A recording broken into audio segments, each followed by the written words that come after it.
Welcome everyone. Today's message will be about blessing the grapes and Antasdan. In short, I would like to tell you that the blessing of the grapes of fruits exists in other Eastern and Western traditions, but is most distinctly and richly developed in the Armenian Church. The Antasdan is essentially unique to Armenia and the Armenian Church, though the idea of blessing directions has distant parallels elsewhere. This Sunday is the feast of the Assumption of the Holy Mother of God, and we as a church will be gathered in joy and thanksgiving. That day holds two beloved Armenian traditions, the blessing of the grapes and the Antasdan, the blessing of the four corners of the world. Though distinct in form, both express the same deep truth that every good thing in our lives comes from God and that we return it to Him in gratitude, asking His blessing upon all creation.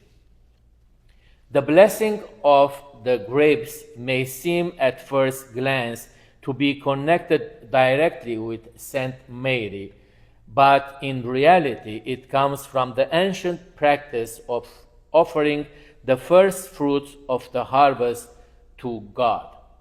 In the Old Testament, the people were commanded to bring the first yield of their fields to the priest in thanksgiving.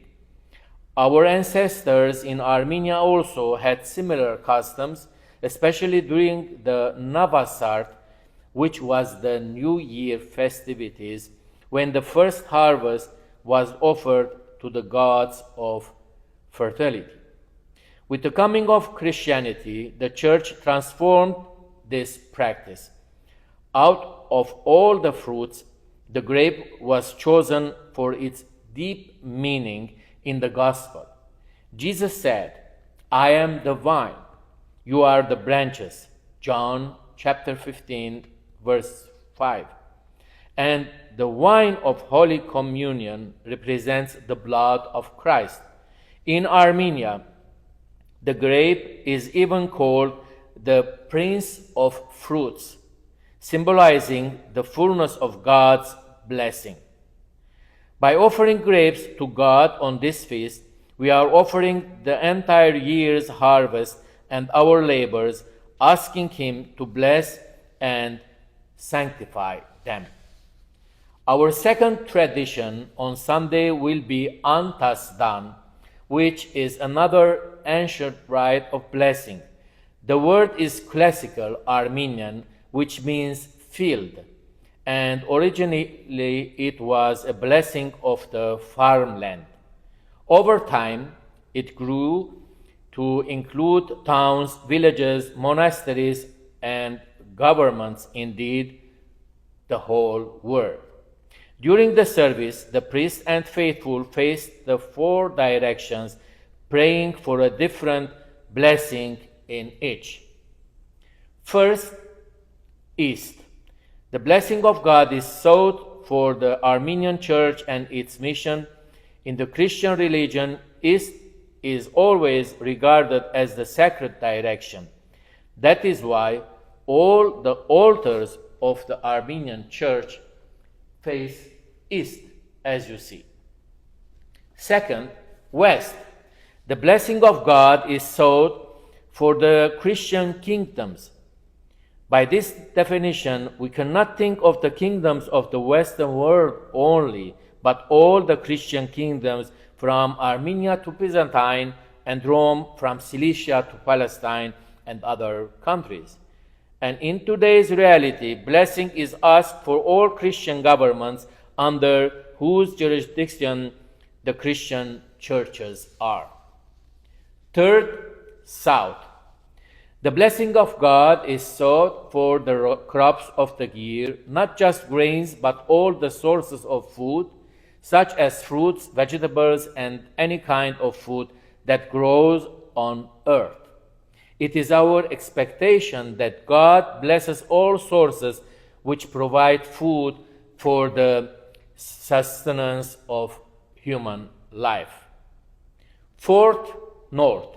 The blessing of God is sought for the monasteries, deserts, towns, and villages. Simply, God's blessing is sought for all human habitations. In religious language, the word desert is synonymous with convents where clerics secluded themselves and spent their lives with intense prayers. In each direction, we are reminded that our lives are not lived in isolation. We depend on God's blessing not only for our own needs, but for the needs of the entire world. These two ceremonies, the blessing of the grapes and the Antasdan, fit beautifully together. The first teaches us to offer back to God the fruit of our labor. The second asks God to bless the land, people, and all directions from which our blessings come. Together, they form a circle of faith, thanksgiving rising from us to God, and blessing descending from God to us. Let us see in these traditions more than just beautiful customs. Let us recognize in them a living invitation to bring God into every part of our lives, our work, our homes, our fields, and our hearts.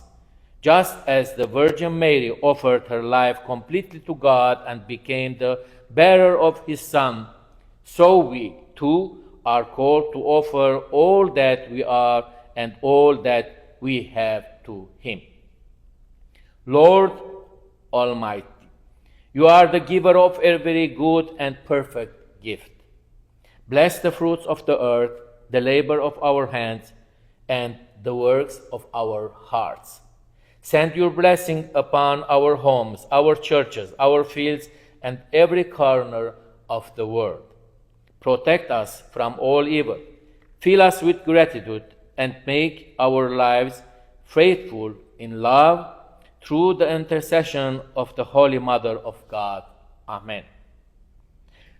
And now, I will sing a verse from one of the hymns dedicated to Virgin Mary. Խնգի ծարին նման ես բդու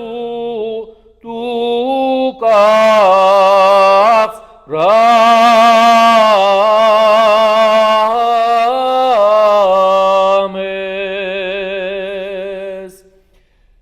Paribadu periales